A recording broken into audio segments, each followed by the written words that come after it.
So today I just wanted to try and take a quick look at the 1993 horror comedy film Hocus Pocus.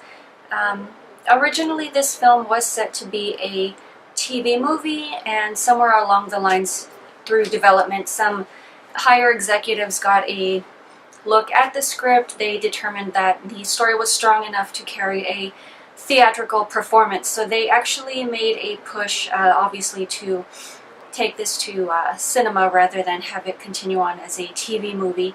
They did go through a variety of actors as far as people that were considered, as well as people who turned down the potential to star in the film.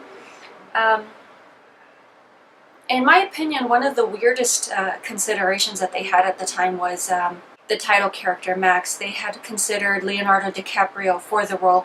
He obviously turned it down to play in What's Eating Gilbert Grape, but you know, obviously DiCaprio now is just known for very serious roles. They're very carefully chosen. At the time it makes sense that they would have gone after him because he was a child actor, but looking back at it now, that was just one weird choice.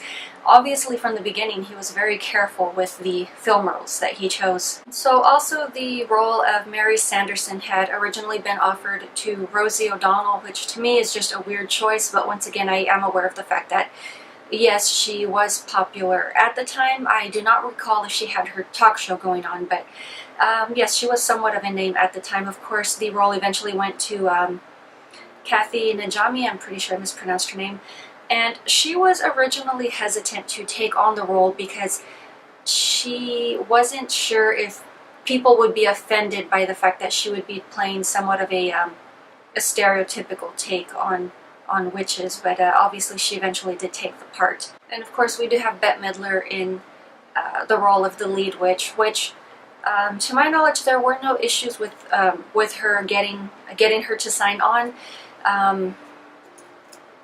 And of course, as far as like her live action Disney films, she has stated that Hocus Pocus is her favorite, and from the animated Disney films, the poodle Georgette from Oliver and Company was her favorite role from the animated parts that she has played. And obviously there has been speculation and talk of having a sequel or a reboot. This has been going on for years. All three actresses, obviously the witch actresses, have expressed interest in coming back and reprising their roles. Ultimately, after years of speculation, it was announced by Disney as of 2018 there should be a remake. Who knows if this will come to pass, because numerous attempts at having a project come on board obviously has not seen the green light, but only time will tell. So obviously Hocus Pocus itself was not a huge success when it was originally released, and honestly I blame a lot of that to having been the fact that the film was released in summer rather than autumn. And my first thought was, it's a Halloween film, you know, why the devil is it not being released in the proper season? So that's, in my opinion, possibly what hurt it in the beginning. But of course, obviously numerous airings on Disney, I believe, as well as on the ABC channel is what pretty much helped the film to gain a cult status. So I have no doubt you guys are familiar with the story of the Sanderson sisters. Obviously they were condemned to death, and it was prophesized that within 300 years they would be resurrected by a virgin, which of course a virgin boy foolishly does light the black flame candle, bringing them back, and of course they wreak havoc on the town of Salem as they continue to try to gather souls so that they can be eternal, as well as you know, what passes for young and beautiful. But we do go through like a variety of different events throughout the film. Of course, I would say, aside from like the bus ride to the home, which they eventually do assume is Satan's home, aside from the fact that yes, it was a very cheeky scene, but it was very humorously done and it was played straight. Of course, once they do arrive at the home, the home of whom they assume is their master, the husband and wife duo are none other than real-life brother and sister Penny Marshall and Gary Marshall. Obviously they're playing brother and sister. But you know, it's just a film role. There are no smoochy bits, so it really doesn't matter. That's all irrelevant here. But I just kind of thought that was interesting that they kind of found their way into a cameo. And it's obviously, in my opinion, one of the more humorous scenes, especially with Sarah Parker slow dancing with Gary Marshall in the living room, and of course Penny Marshall getting PO'd and sicking the dog on them to make them get out. But yeah, I mean, there are definitely just a variety of things going on in the film. I don't think there are really too many slow moments. Of course, one of the more memorable scenes is Bette Midler's performance of I Put a Spell on You.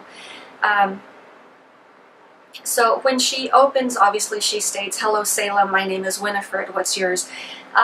It's kind of interesting because this was obviously a line taken from the play Gypsy, which she later did play in the TV version of that play, I guess, or later that same year. So she once again did repeat the same line. So I just kind of find that interesting. But honestly, it has taken years for this movie to grow on me. The first time I saw it, I did not care for it.